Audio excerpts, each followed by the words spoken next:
දසනකාන්තී චූර්ණය සහිත ලීවර් ආයුෂ් දන්තාලේපය දත්වල ඇති ප්‍රශ්න 10ක් වළකයි.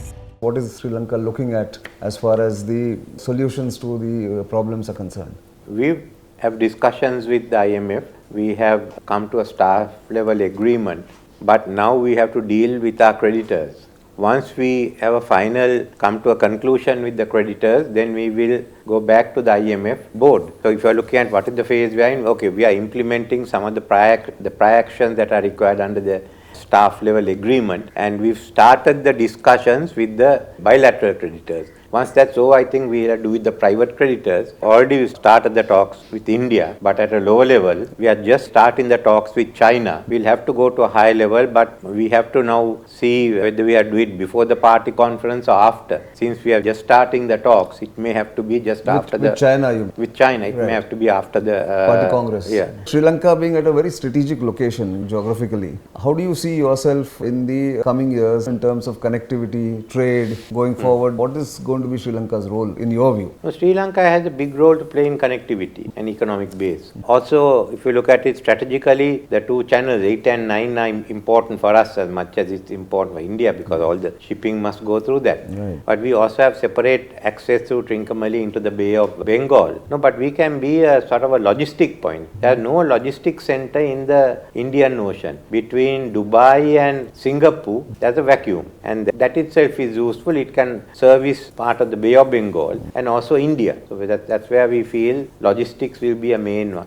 and we develop from there. You've also spoken about upgrading the existing FTA or updating it or making it a comprehensive economic partnership with India. In that respect, where are you now? We've restarted it. We're looking at the domestic end here. We finalize it and then we'll talk to India. Also, renewable energy and connectivity with India is one of your focus areas. How is that working in the north of the country? We've started now. I think with Adani there has been one agreement. There's another agreement on renewable energy with an Australian company. We are going ahead. It's not merely renewable energy, but I think it's also the question of green hydrogen. We have the potential. On both sides of the Park Strait, there's a big potential for wind energy also. One of the proposals, I again heard you, or maybe I read it somewhere, that you've said that Indian currency will be made acceptable. Yes, we are doing that. Will that help that will also help. Taking India-Sri Lanka partnership to the next level? What would you propose to do it? I mean, there was very close bonding in the past 7-8 months, the help India gave, hopefully without strings. So how are you going to assure India that you will continue to sort of be with India and look at your own interests as well as India's interest? What are you proposing? We've been working, and we have to discuss some of the issues, because sometimes India will work within the Quad. We work outside the Quad, and I mean it has to be at different levels now, facets from what I can see. Indian Ocean is developing separately, and how we interact with each other, not only with India. Secondly is China and the presence of China and the Belt and the Road Initiative. We consider the Belt and the Road Initiative as a commercial.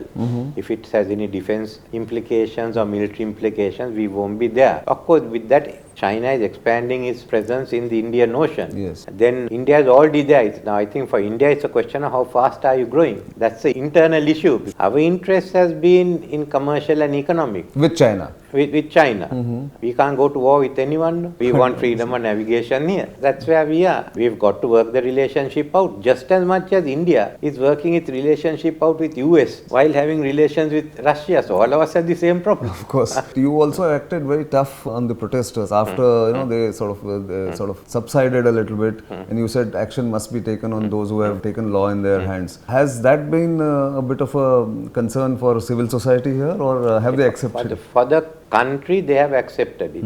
I came in because a large number of people wanted law and order maintained, especially when you try to take over parliament. What are you going to do? Are you going to wait if they try to take over the Lok Sabha? No, obviously nobody wants So we also wouldn't wait. Right. I was asked to send my letter of resignation, and otherwise they burn down the house. That was a big loss, I think. It was. Yeah, but if you burn down my house, then there is no reason to send a letter of resignation.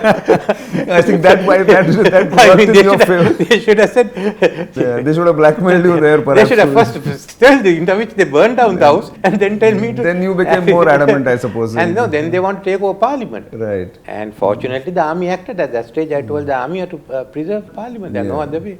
Any message to India or the Indian people who are looking at Sri Lanka with a lot of concern? 2 words. Thank you.